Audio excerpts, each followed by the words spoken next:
Hello and welcome to the Scatterworld channel, and today I want to show you guys my first $800 build guide for 2020 that will still be relevant even into 2021. If you're looking for a quick, affordable, reliable, and future-proof gaming PC that won't cost above $1,000, but you want almost a zero compromises PC gaming experience, then I think I've put together a pretty appealing package for 800 bucks. That price to some of you guys watching this videos may be considered steep because $800 by any means is not cheap, but I still think there's value when you look at this PC because of the quality of components that are going inside of essential parts of this PC that you're gonna wanna have later down the road when you're using this PC long term or potentially selling it to someone else. Because for $800, how I see it is you want a gaming PC that's fast, but you don't want to overspend, yet you don't want to underspend.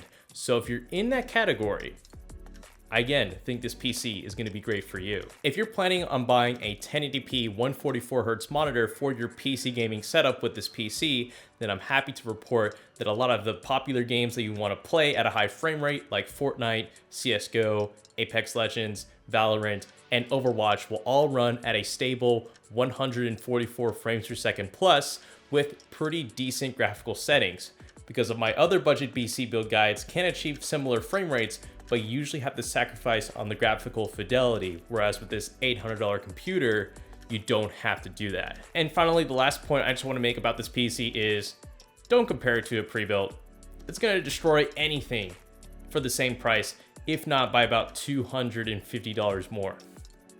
All you got to do is just build it. It's not that hard. Before we begin, I just want to quickly state that this build guide is sponsored by AMD and Corsair. However, the main architecture of this PC was not affected at all despite that sponsorship. I still wanted to go with the processor and graphics card that I originally wanted for this $800 build guide. We just have more selective brands. So with all that said, let's get started into the build guide, and I want to mention that every part I'm mentioning throughout this video will be linked in the description below. And yes, all the parts are compatible with each other. Because why would I give you guys a PC build guide that had incompatible parts? Big brain moment right there. Let's start with the processor, which is the 4-core, 8-threaded Ryzen 3100. This can turbo boost up to 3.9 gigahertz, but is unlocked, and this has multi-threading, PCI Gen 4.0 support, all on the latest 7nm Ryzen architecture. And fortunately, as of filming this video, the stock on this processor has gotten a lot better. You can find it below $110 ready to ship on Amazon, which is why I'm finally confident in repicking up a Ryzen 3 series processor for my build guides. But now you guys may be asking, why not choose the Ryzen 2600? That's $35 more and offers 2 more cores and 4 more threads.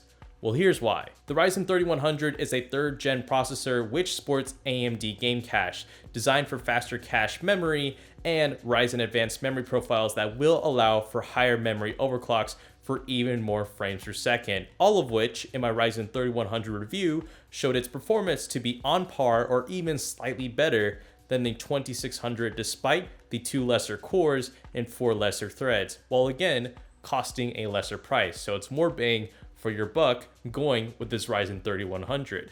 Now for the motherboard, I am choosing the MSI B450 Pro A Max series motherboard, and just want to put this out there, you don't have to get this exact motherboard for this PC build guide to work. You can get any micro ATX or ATX B450 or B550 motherboard for this build guide and it will all work.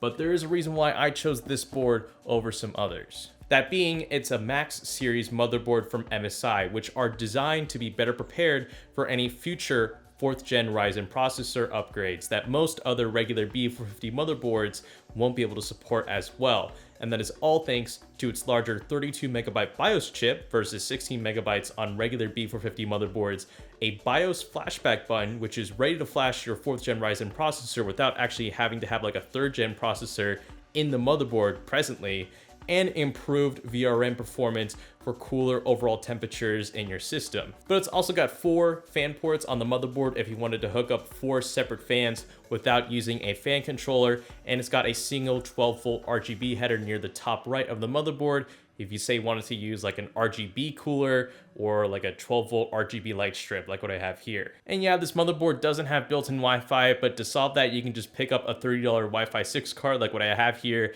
and put it into any PCI slot on the motherboard.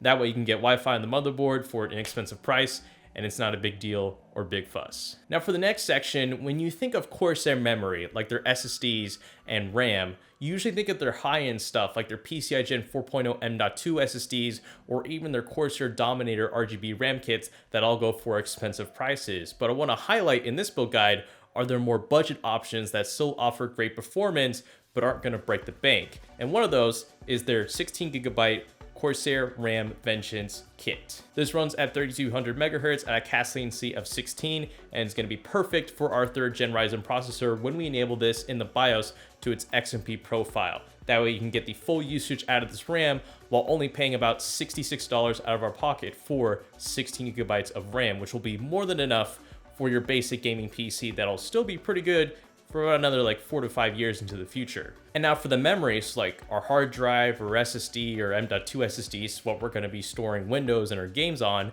I've chosen a 480 gigabyte M.2 SSD, that being the Corsair 4 Series MP510. Now, I like to call this like a consumer pro-grade M.2 SSD because if you look at the read and write speeds, you're actually getting quite a bit for 70 bucks, that of which rivals, say, Samsung drives, which cost more money. But again, this is 70 bucks and it is coming from Corsair. And again, it's an M.2 drive, which means we're gonna have even faster boot, read, and write speeds over, say, a regular SSD, or much more so over a standard traditional hard drive. So for 70 bucks, this is going to be our main boot drive. And again, you're welcome to add on any future storage, like a old hard drive from a past gaming PC or old PC to use like as a game drive, or just a spare drive to like store junk in. Because on the motherboard, you do have plenty of SATA ports, so you can throw in whatever spare drives that you want. I would just recommend you make this your main boot drive with all of your main programs. But now for the bread and butter of this $800 gaming PC, the graphics card, which I actually think this is a great deal. We have the MSI Radeon RX 5600 XT. Now again, just like the motherboard, you don't need this exact graphics card to make this gaming PC work. You can choose a Sapphire 5600 XT, you can choose a Gigabyte RX 5600 XT. Just the reason why I'm choosing this MSI one is that it's $270 right now and offers near the same performance as those higher end 5600 XT models, just for a lesser price. And I think it looks kind of cool too for the price. But more importantly, it's using the Radeon RX 5600 XT GPU, which I deem to be a great mid-range graphics card that I think is better than their green team rivals, and here's why. The 5600 XT sports image sharpening, Radeon anti-lag, Radeon chill and boost settings, as well as support for, of course, AMD FreeSync for a screen tear-free gaming experience on, say, that 1080p 144Hz monitor you were just looking at for this build. And those features, combined with its superior gaming performance over its competitor, the RTX 2060, per my review video, the 5600 XT proves to be an excellent graphics card choice for this mid-range gaming PC to achieve, again, that 1080p 144 frames per second gameplay that I want for this $800 build guide. Now, finishing out the build guide for the power supply, I'm choosing the Corsair CX550, but just like the graphics card and just like the motherboard, you don't need this exact power supply to make this gaming PC work. You can choose some from other brands, but the reason why I prefer the CX550 is that it is one of the better budget 80+ bronze power supplies out there, because it does operate at a higher temperature of 40 degrees Celsius, and it includes OVP, UVP, SCP, and there's one more that I can't remember, but all that for 75 bucks I think makes for a great power supply that will still be fairly future-proof if you throw in even like a higher end graphics card, like maybe a 5700 or 5700 XT, as long as you don't overclock it. And finally, for the case, I'm choosing the Corsair 4000D. This is a brand new mid tower from Corsair. It's 80 bucks. It comes with 2 included fans, as well as a slew of other features that I think make it a really valuable mid tower for a slightly more premium price versus other budget cases. So for me, the main attraction of this case, besides the excellent construction, quality of materials used, pre-routed cables, and real tempered glass side panel, is that it boasts a vertical graphics card mount that you can use on any graphics card that you like, as long as you have a PCI riser cable like the one that I have here. And all of that in combination with these black PC parts that I've used, I think achieve a really clean look that doesn't need a whole lot of RGB to compensate for the interior of the PC. Like, all the black components with the 4000D just look really streamlined and almost sublime, and kind of understated, which I really dig, which is why I'm just going with a minimal amount of RGB in this PC. That being said, you can add more fans into this PC case, as well as the overall PC, like the Corsair LL120s that I have here, but I'm gonna keep it to just the stock fans, because the cooling performance on those with the components in the case were pretty decent.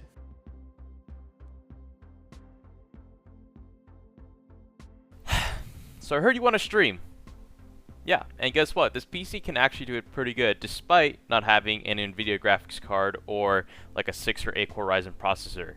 It actually does pretty good with what it has, and let me show you how I did that through showing you my OBS or Streamlab streaming settings, which, by the way, this is like super easy. It takes only a few clicks. So we're going to go over here to full screen. We're going to go to settings. So when you're on output mode, make sure you're on the advanced tab. That's going to show you all the different profiles and such. Then on the encoder, do X264. This is a CPU-based encoder, which means we're going to be using our Ryzen 3100 to be encoding our streams. Of course, make sure your resolution is 1920 by 1080 if you're playing on a 1080p monitor. For my bitrate, I chose 5500 kilobits per second because I found that streaming at 720p 60 frames per second was the most optimal with this PC. And with the Twitch bitrate guidelines, I think it recommended about 5500 kilobits per second if you're streaming at 720p, so that's what we're going to be using. But for the magic thing, make sure your CPU preset is at very fast. That is the most optimal profile for our 4-core 8-threaded Ryzen 3100, and it actually does a pretty darn good job. Like, I'm actually kind of impressed that a 4-core Ryzen processor can encode streams so well. Keep your profile to high, go to video, make sure your output scaled resolution is 720. I haven't attempted 1080, but I don't want to because I think that'll be too taxing, but 720p has given me some pretty good results. And either way, if you're going to be streaming on Twitch, a lot of your viewers may not have the best internet, so having it at 720p just guarantees that they'll be able to view the stream regardless. And for the FPS, 60. Because this is a fast PC, and we can stream at 60 frames per second. Oh, you gotta be shitting me.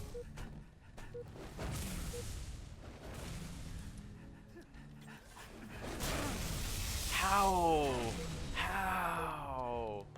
Back in my day, we didn't have free cover like that. We get to eat our kills and eat our deaths like real men. Now you can just build. No. Stop reacting. Come on. No. I have bullets. You don't.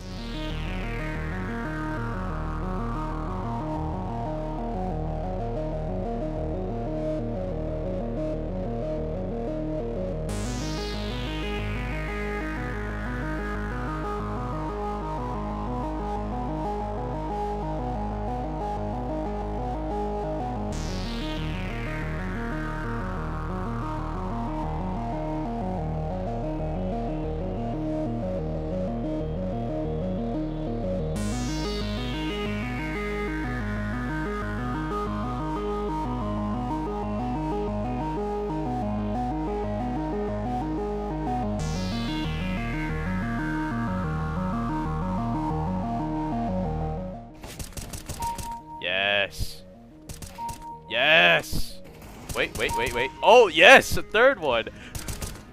Yes. Headshots. Let's go.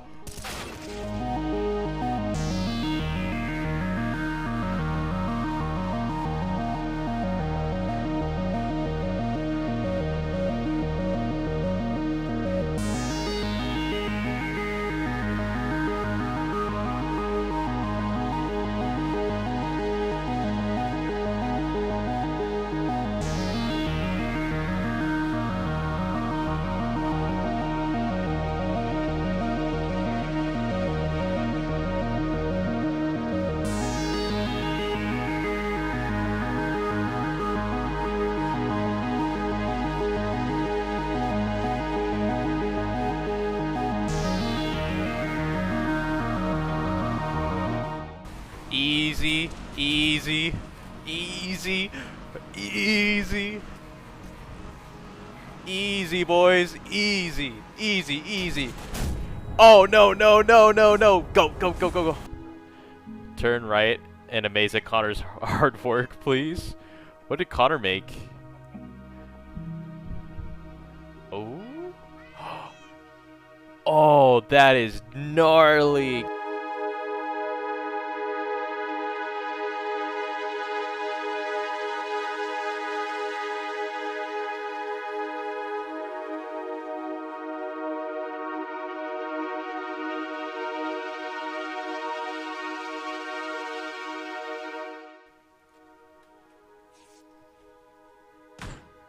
Oh. Chill. I'm healing. Oh. Where?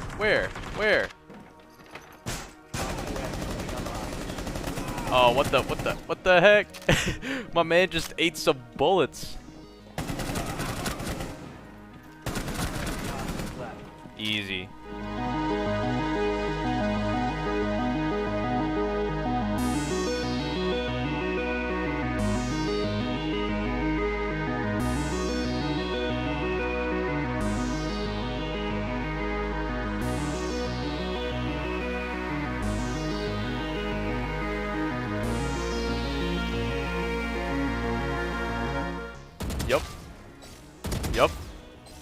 Yep. What the?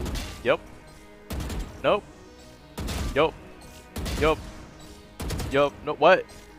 Yup. No.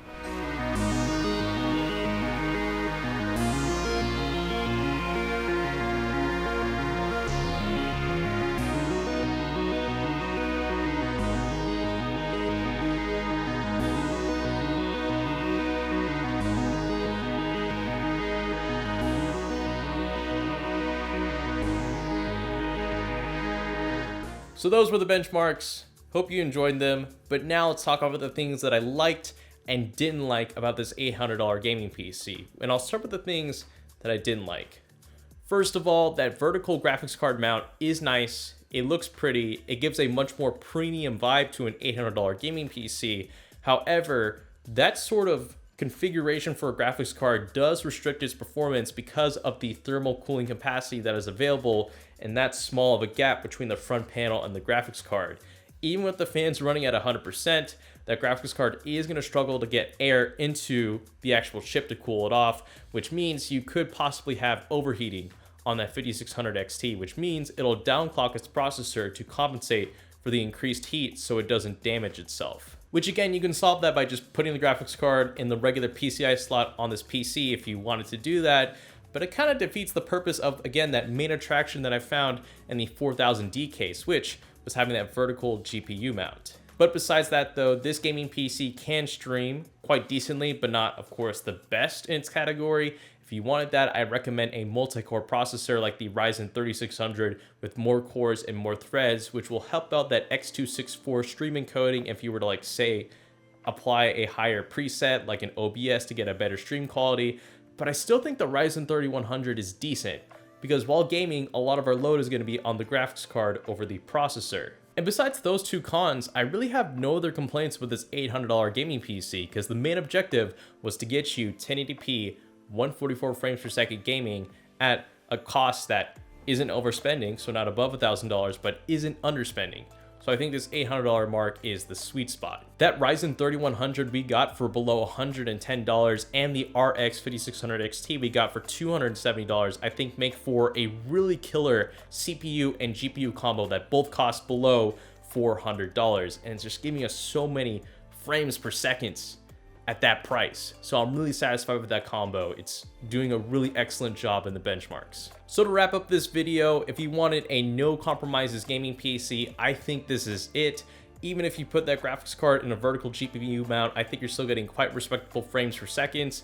And best of all, again, you're spending only $800 and you're not overspending like above $1,000, like I said earlier, and you're not underspending. So I think it's the sweet spot for like a mid high-end gaming PC. And again, all the parts I mentioned throughout this build guide are linked in the description below, and they're all there for you at your own convenience. Just put them in your Amazon cart and you're pretty much good to go. So with all that said, thank you so much for watching.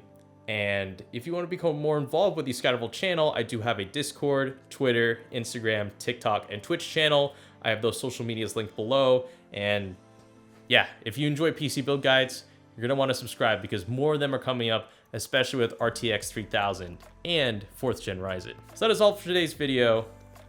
Thanks for sticking it to the end. And if you did, type in scattered woke into your comment. Don't use a hashtag, because if you use a hashtag, it'll get flagged in the YouTube comments. But just put in scattered woke and I'll see them. Anyways, that is it. Thank you so much for watching. And this is the Scatterable channel signing out.